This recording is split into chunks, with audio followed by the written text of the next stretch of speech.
BBC Urdu کے programme سیربین میں خوش آمدید. ہمارے لندن اسٹوڈیو سے میں ہوں عالیہ نازکی. برطانوی پولیس کا کہنا ہے کہ مانچسٹر ارینا میں ملوث خودکش حملہ آور کی شناخت ان کے علم میں ہے. حملے کے نتیجے میں 22 لوگ ہلاک اور 59 زخمی. ہم تفصیلی جائزہ لیں گے کہ اس طرح کے واقعات برطانیہ جیسے کثیر الثقافتی معاشرے کو کس طرح متاثر کر سکتے ہیں. اور انڈین فوج کا دعویٰ کہ اس نے نوشہرہ سیکٹر میں پاکستانی فوج کی ایک چوکی کو تباہ کیا ہے، مگر پاکستانی فوج نے اس کی تردید کی ہے.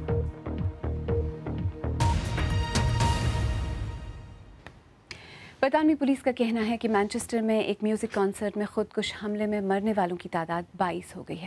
ہلاک ہونے والوں میں بچے بھی شامل ہیں اور حملے میں 59 افراد زخمی بھی ہوئے ہیں. پولیس نے مانچسٹر کے جنوبی علاقے سے ایک 23 برس کے شخص کو حملے میں ملوث ہونے کے شبے میں گرفتار کیا ہے. حملے کی ذمہ داری شدت پسند تنظیم نام نہاد دولت اسلامیہ نے قبول کی ہے. برطانیہ کی وزیر اعظم ٹریزا مے نے اس حملے کو قابل نفرت قرار دیا اور اپنی انتخابی مہم کو بھی معطل کر دیا ہے. تفصیل کے ساتھ غزنفر حیدر.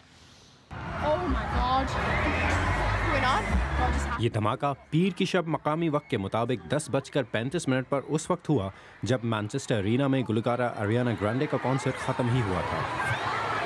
دھماکہ ہال کے بیرونی حصے میں ہوا جہاں باہر نکلنے والے افراد کا ہجوم موجود تھا.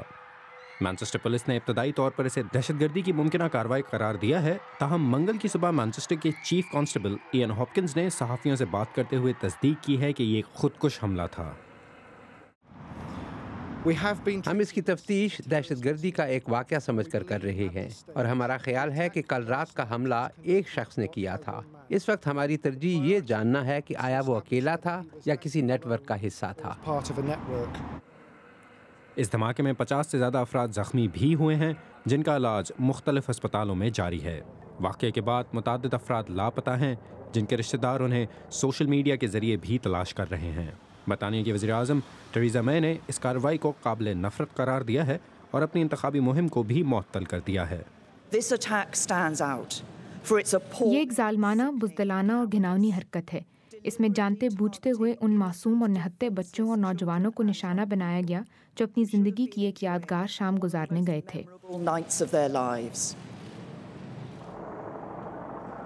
پولیس نے علاقے کے گرد حصار قائم کیا ہوا ہے اور تحقیقاتی ٹیمیں وہاں سے شواہد اکٹھے کر رہی ہیں. یہ برطانیہ میں 2005 میں لندن کے زیر زمین ٹرین نظام پر ہونے والے حملوں کے بعد دہشت گردی کی سب سے بڑی کارروائی ہے. Ghazanfar Haider, BBC news. اور آئیے اب مانچسٹر چلتے ہیں جہاں ہمارے نامہ نگار عادل شاہ زیب اس وقت موجود ہیں. عادل، تفتیش کے بارے میں کیا اطلاعات ہیں؟ آپ وہاں اس وقت موجود ہیں، تازہ ترین کیا ہے؟ جی عالیہ، اب سے کچھ دیر پہلے میری خود انٹیلیجنس حکام سے جو یہاں پہ سائٹ پہ آئے تھے، یہ پیچھے آپ کو مانچسٹر ارینا نظر آ رہا ہوگا، ان سے بات ہوئی تو ان کا یہ کہنا تھا کہ ایک شخص کو گرفتار کر لیا گیا ہے. اس کے علاوہ کئی اور اریسٹ وارنٹس جاری کیے گئے ہیں. ایک مانچسٹر کے علاقے میں کنٹرول بلاسٹ بھی کیا گیا ہے اور اس کے ساتھ میں آن ڈیل ایک شاپنگ سینٹر ہے جسے کچھ دیر کے لیے خالی کیا گیا ہے اور یہ بھی کہا جا رہا ہے کہ وہاں سے بھی کسی شخص کو گرفتار کیا گیا تھا. لیکن عالیہ، اس میں جو سب سے اہم بات ہے وہ یہ ہے کہ برطانوی وزیر اعظم ٹریسا مے نے یہاں پہ کوبرا میٹنگ ابھی کچھ ہی دیر پہلے مانچسٹر میں چیئر کی ہے، جس میں انٹیلیجنس آفیشلز نے BBC اردو کو یہ بتایا ہے کہ سب سے اہم بات وہ یہ ہے کہ جو 7/7/2005 میں یہاں پہ بامبنگ ہوئی تھی، کیا یہ اسی طرح کا واقعہ تو نہیں جس میں پے در پہ مطلب مختلف کچھ وقفے کے ساتھ مختلف سٹیشنز پہ دھماکے ہوئے تھے. تو اس تناظر میں بھی اس بلاسٹ کو، دھماکے کو دیکھا جا رہا ہے. اچھا عادل، آپ اس وقت مانچسٹر میں ہیں. اس حملے کے بعد شہر کا ماحول کیسا ہے؟ عالیہ، اس سے پہلے میں پچھلے 12 سالوں میں کئی مواقعوں پہ مانچسٹر آ چکا ہوں. تو اب کی بار جب میں مانچسٹر آیا ہوں تو مانچسٹر سٹی سینٹر میں بالکل ہو کا عالم ہے. یہاں پہ اسے میوزک اور کلچر کا شہر کہا جاتا ہے، لیکن آج تو کسی بھی اینگل سے مانچسٹر جو ہے وہ نہ میوزک کا شہر لگتا ہے نہ کلچر کا شہر لگتا ہے. یہاں پہ پاکستانی نژاد برطانیوں کی خاصی بڑی تعداد آباد ہے، جن کے نزدیک جہاں تک ہماری ان سے بات ہوئی ہے تو ان کا یہ کہنا ہے کہ ان کے شہر کے لیے یہ بہت بہت ہی بڑا سانحہ ہے اور یہاں پر مانچسٹر سٹی سینٹر میں اچھی خاصی ٹیکسیوں والوں کی جو تعداد ہے وہ پاکستانی نژاد برطانوی شہری ہیں جنہوں نے پوری رات یہاں پہ اپنی نیند خراب کر کے بغیر پیسوں کے ان لوگوں کو، نوجوانوں کو جو اس سانحے میں زخمی ہوئے تھے، اسپتالوں تک پہنچایا۔ اس کے علاوہ وہ لوگ جو والدین کے بغیر جو نوجوان اس کانسرٹ کو دیکھنے آئے تھے وہ لاپتہ ہو گئے تھے، ان کو ڈھونڈ کے ان لوگوں نے اپنے گھروں تک پہنچایا۔ مانچسٹر سے عادل شاہ زیب، ہم سے بات کرنے کا بہت شکریہ۔ جیسا کہ عادل بھی کہہ رہے تھے، اس حملے کے بعد مانچسٹر کے لوگوں نے متاثرین کی مدد کے لیے انہیں اپنے گھروں میں جگہ دی اور سوشل میڈیا پر پیغامات بھیجے۔ ٹیکسی چلانے والوں نے مفت میں متاثرین کی مدد کی پیشکش کی۔ ایریانا گرانڈے، جن کے کانسرٹ پر حملہ ہوا، انہوں نے اپنی ٹویٹ میں کہا، میں ٹوٹ سی گئی ہوں، دل کی گہرائیوں سے افسوس کا اظہار کرتی ہوں، میرے پاس بیان کرنے کے لیے الفاظ نہیں ہیں۔ انکتا سنگھ نے ٹویٹ کی، کچھ مداحوں نے کانسرٹ میں ایریانا گرانڈے کے ساتھ گانا ون لاسٹ ٹائم شاید آخری بار گایا۔ اور سیم شنار کہتے ہیں، قاتل چاہے اپنے آپ کو کسی مذہب سے بھی ظاہر کرے، خدا ان کے ساتھ نہیں اور نہ ہی وہ جنت کو دور سے بھی دیکھ پائیں گے۔ اور مانچسٹر میں ہونے والے اس حملے کے بارے میں مزید بات کرنے کے لیے اس وقت میرے ساتھ آکسفورڈ سے موجود ہیں باتھ سپا یونیورسٹی سے منسلک ڈاکٹر افتخار ملک، جو یورپی امور کے ماہر ہیں۔ ڈاکٹر صاحب، سیربین میں خوش آمدید۔ 7/7 کے بعد یہ پہلا بڑا حملہ ہے برطانیہ میں۔ ڈاکٹر صاحب، اس وقت جس طرح دہشت گردی کے خلاف پورا ملک متحد ہو گیا تھا، اس بار آپ کو کیا لگتا ہے ویسے ہی امکانات ہیں؟ میرے خیال میں ملک میں کافی حد تک جو ہیں یہ اینٹی مسلم سینٹیمنٹ آلریڈی موجود تھے، ان میں کافی سیڈلی شدت آئے گی۔ پورے یورپ میں مسلمانوں کے حوالے سے، امیگرینٹس کے حوالے سے کافی سینٹیمنٹس ہیں۔ الیکشن ہو رہے ہیں، الیکشن ہوئی ہیں، یہاں بھی الیکشن ہونے والے ہیں، جرمنی بھی ہونے والے ہیں، تو الٹرا رائٹ فورسز کو اسٹرینتھ ہوگی۔ اگرچہ برطانیہ میں ultra right forces electoral level پہ اتنی اسٹرانگ نہیں ہیں، لیکن سینٹیمنٹس کو نظر انداز نہیں کیا جا سکتا، اور میرا خیال میں آئندہ چند دن جو ہیں وہ اس کے لیے بہت امپورٹنٹ ہیں۔ اور میرا خیال میں ٹیررسٹ بھی یہی چاہتے ہیں کہ جو انٹر کمیونٹی ریلیشن شپ ہے، جو کمیونٹیز کے درمیان یعنی مسلمانوں اور باقی کمیونٹیز کے درمیان جو تعلقات ہیں ان کو ڈیمیج کیا جائے، تو وہ کافی حد تک ڈیمیج ہو چکے ہیں۔ ڈاکٹر صاحب، آپ نے الیکشنز کی بات کی، فرانس میں بھی الیکشن سے ایک دم پہلے حملہ ہوا تھا، یہاں بھی الیکشن ہونے والے ہیں اور یہ حملہ ہوا ہے۔ کیا آپ کو لگتا ہے الیکشنز پر اثر انداز ہونا بھی ایک مقصد ہو سکتا ہے؟ اس سے زیادہ میرے خیال میں یہ ایک بڑی ہی ارسپانسبل، غیر ذمہ دارانہ سی حرکت ہے، لیکن اس میں الیکشن میں یہی ہوگا کہ آلریڈی کنسرویٹو پارٹی کے بارے میں پیشین گوئیاں تھیں کہ وہ اکثریت سے جیتے گی انگلینڈ میں، تو میرے خیال میں ان کی پوزیشن اس سے اور اسٹرانگ ہوگی۔ یوکپ جو انڈیپینڈنس پارٹی ہے، جو الٹرا رائٹ پارٹی ہے، اس کو کوئی خاص فائدہ نہیں ہوگا، جیسے کہ ابھی ریسنٹ لوکل الیکشن سے پتہ چلا۔ لیبر پارٹی کو اس سے تھوڑا سا ڈیمیج ہو سکتا ہے، اور لبرل ڈیموکریٹس پہ اس پہ کوئی خاص اثر نہیں پڑے گا۔ تو ایک ریڈیکل قسم کا امپیکٹ تو نہیں ہوگا الیکشن پہ، لیکن جو سوسائٹی میں جو بریجز بن رہے تھے وہ کافی حد تک مجروح ہوئی ہیں۔ اچھا ڈاکٹر صاحب، اگر دیکھا جائے تو برسلز، پیرس، جرمنی اور برطانیہ میں بھی ایسے لگتا ہے کہ پورے یورپ میں اس طرح کے دہشت گرد حملے ہو رہے ہیں، ایک مشترکہ مسئلہ بنتا جا رہا ہے، تو کیا اس سے نمٹنے کے لیے کسی مشترکہ حکمت عملی کا امکان آپ کو نظر آتا ہے؟ ایک لیول پہ تو یہ لون وولز ہیں، یہ اکیلے لڑکے ہیں، کوئی کانورٹس ہیں، کسی کو زیادہ تر کچھ سائیکلوجیکل ایشوز ہیں، لیکن چونکہ وہ اسلام کو یوز کرتے ہیں تو مسلمانوں کو اس میں اور زیادہ پرو ایکٹیو ہونا پڑے گا۔ گراس روٹ لیول پہ مسلمانوں کو ایکٹیو ہونا پڑے گا، اور فیملیز کو، پیرنٹس کو اپنے بچوں کو، خاص طور پہ جو بچے اس قسم کے آئسولیٹڈ ہیں ان پہ نظر رکھنی پڑے گی۔ حکومت کو بھی اسٹریٹجیز اپنی تھوڑی سی بدلنی پڑیں گی، پریونٹ کے علاوہ کمیونٹی کو اور کمیونٹی کے مختلف جو گروپس ہیں ان کو انگیج کرنا پڑے گا، اور جو مسلم انٹلیکچوئلز ہیں، ایکیڈیمکس ہیں، جرنلسٹ ہیں، ان کو ان چیزوں کو اوپنلی ڈسکس کرنے پڑے گا کہ کیا وجہ ہے کہ چند افراد۔ جی، اور ڈاکٹر صاحب، آپ کو کیا لگتا ہے کہ یورپ میں جیسے جیسے دہشت گردی کے حملوں میں اضافہ ہوا ہے، کیا یہ جو بحث ہے کہ اس کی وجوہات کیا ہیں، کیا وہ انڈرسٹینڈنگ بڑھی ہے؟ کافی حد تک پڑھ رہی ہے۔ میرے خیال میں لوگ یہ سمجھتے ہیں کہ اس کی پلورل ریزنز ہیں، کچھ تو انڈیویجول ریزنز ہیں، کچھ اس کی فارن پالیسی سے بھی اس کا تعلق ہے، لیکن کچھ حد تک مارجنلائزیشن ہے ان لوگوں کی، اور کچھ حد تک جن لوگوں نے اسلام کی خاص طور پہ وہ توجہ اپنا لی ہے جس میں وہ سمجھتے ہیں کہ دوسروں کو تکفیر بھی کر سکتے ہیں اور قتل کر سکتے ہیں۔ جی، آکسفورڈ سے ڈاکٹر افتخار ملک، ہم سے بات کرنے کا بہت شکریہ۔ آئیے اب دیکھتے ہیں کہ ہماری ویب سائٹ bbcurdu.com پر آپ کی دلچسپی کن خبروں میں ہے۔ مانچسٹر میں کانسرٹ کے دوران خودکش حملے میں 22 ہلاک، 59 زخمی۔ کشمیری شخص کو جیپ پر بطور ڈھال باندھنے والے افسر کے لیے فوجی اعزاز، اور ہمالیہ کی بلندیوں پر شیرپاؤں کی بہتر کارکردگی کا راز کیا ہے، اس آرٹیکل کو بھی بہت پڑھا جا رہا ہے۔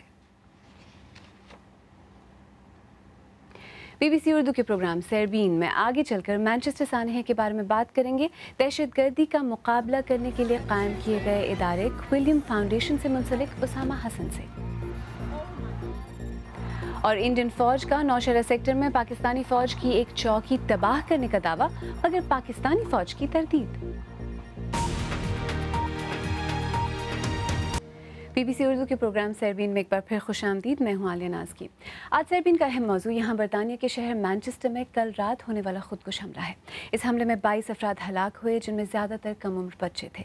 59 افراد اب بھی زخمی ہیں. اسی بارے میں مزید بات کرنے کے لیے اس وقت اسٹوڈیو میں میرے ساتھ موجود ہیں دہشت گردی کا مقابلہ کرنے کے لیے قائم کیے گئے ادارے کوئلیم فاؤنڈیشن سے منسلک اسامہ حسن. حسن صاحب سیربین میں خوش آمدید.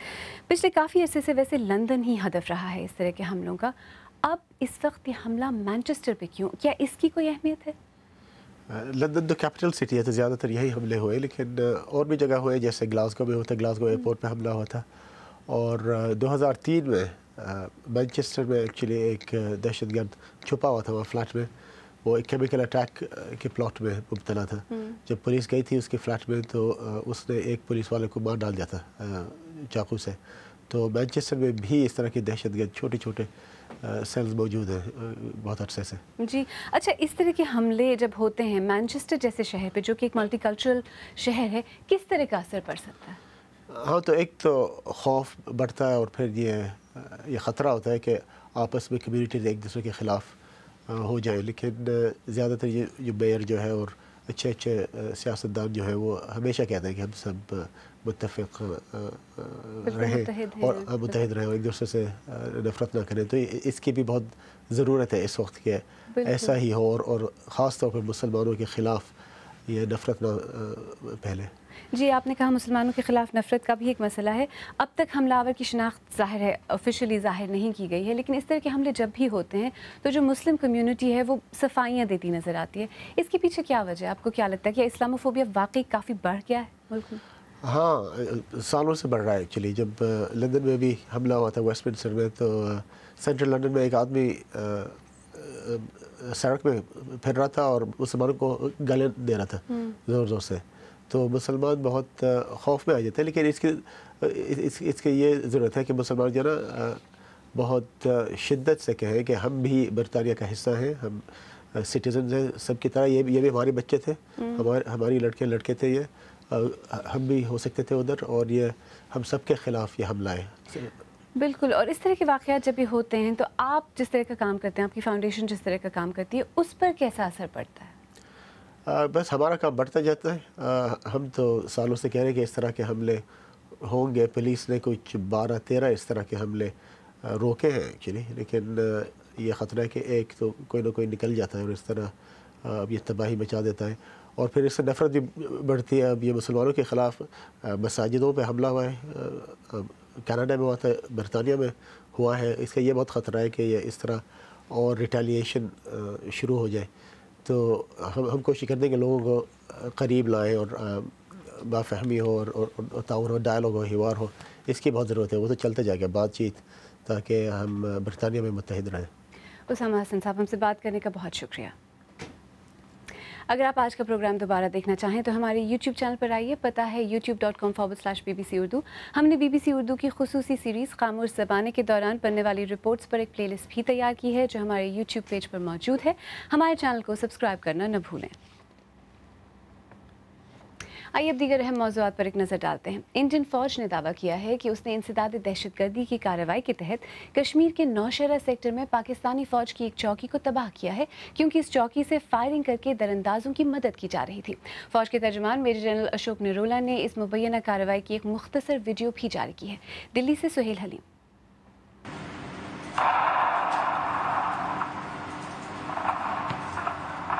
انڈیا اور پاکستان کے درمیان line of control per firing کوئی نئی بات نہیں ہے، لیکن یہ شاید پہلی مرتبہ ہے کہ فوج کے ایک اعلیٰ اہلکار نے باضابطہ طور پر اس کا اعلان کیا ہے اور ساتھ ہی ثبوت کے طور پر ایک ویڈیو بھی جاری کی گئی ہے. جنرل نرولا نے آج کہا کہ فوج دہشت گردی اور دراندازی پر قابو پانا چاہتی ہے تاکہ کشمیر میں نوجوان غلط راستے پر نہ چلیں. فوج کا دعویٰ ہے کہ یہ کارروائی نوشہرہ سیکٹر میں کی گئی اور دہشت گردی کی روک تھام کے لیے اپنی حکمت عملی کے تحت فوج ایسی چوکیوں کو نشانہ بنا رہی ہے جہاں سے دراندازوں کی مدد کی جاتی ہے۔ اس سے پہلے گزشتہ برس ستمبر میں بھارتی فوج نے پاکستان کی سرزمین میں داخل ہو کر سرجیکل اسٹرائکس کرنے کا دعویٰ کیا تھا۔ اسی مہینے بھارتی فوج نے دعویٰ کیا تھا کہ پاکستانی فوج کی ایک بارڈر ایکشن ٹیم نے LOC پار کر کے اس کے 2 جوانوں کو ہلاک کیا اور پھر ان کی لاشیں مسخ کی گئیں۔ اس واقعے سے بھی پاکستان نے انکار کیا تھا، لیکن بھارتی فوج نے کہا تھا کہ وہ مناسب وقت پر جوابی کارروائی کرے گی۔ سہیل حلیم، BBC نیوز۔ صدر ڈونلڈ ٹرمپ نے کہا ہے کہ وہ امن کے حصول کے لیے اسرائیلیوں اور فلسطینیوں کی ہر ممکن مدد کریں گے۔ مشرق وسطیٰ کے دورے کے اختتام پر فلسطینی صدر محمود عباس کے ساتھ ایک ملاقات میں صدر ٹرمپ کا کہنا تھا کہ انہیں خوشی ہے کہ فلسطینی رہنما بھی دہشت گردی کا مقابلہ کرنے کے لیے تیار ہیں۔ اسرائیل اور فلسطینیوں کے درمیان گزشتہ 3 سال سے کوئی براہ راست مذاکرات نہیں ہوئے ہیں۔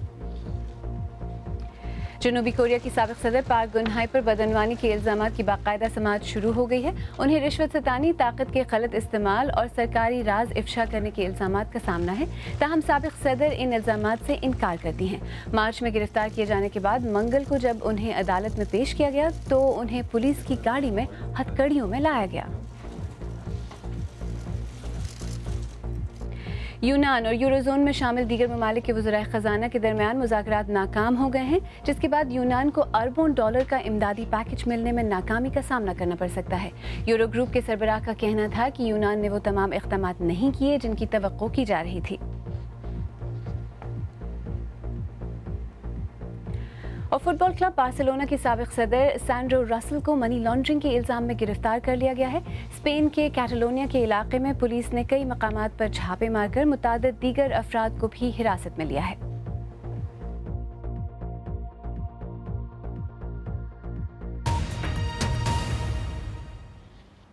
آخر میں آپ کو یاد دلاتے چلیں کہ برطانیہ کے شہر مانچسٹر میں خودکش حملہ آج سیربین کی بڑی خبر تھی۔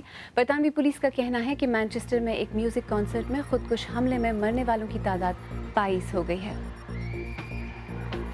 اگر آپ چاہیں تو مجھ سے اور ہماری ٹیم کے دیگر ساتھیوں سے ٹویٹر پر بھی رابطہ کر سکتے ہیں۔ میرا ٹویٹر ہینڈل ہے @AliaNazki۔ اس کے ساتھ ہی سیربین اختتام کو پہنچا، کل پھر حاضر ہوں گے۔ تب تک ہماری ویب سائٹ bbcurdu.com دیکھتے رہیے۔ عالیہ نازکی کو اب اجازت دیجیے۔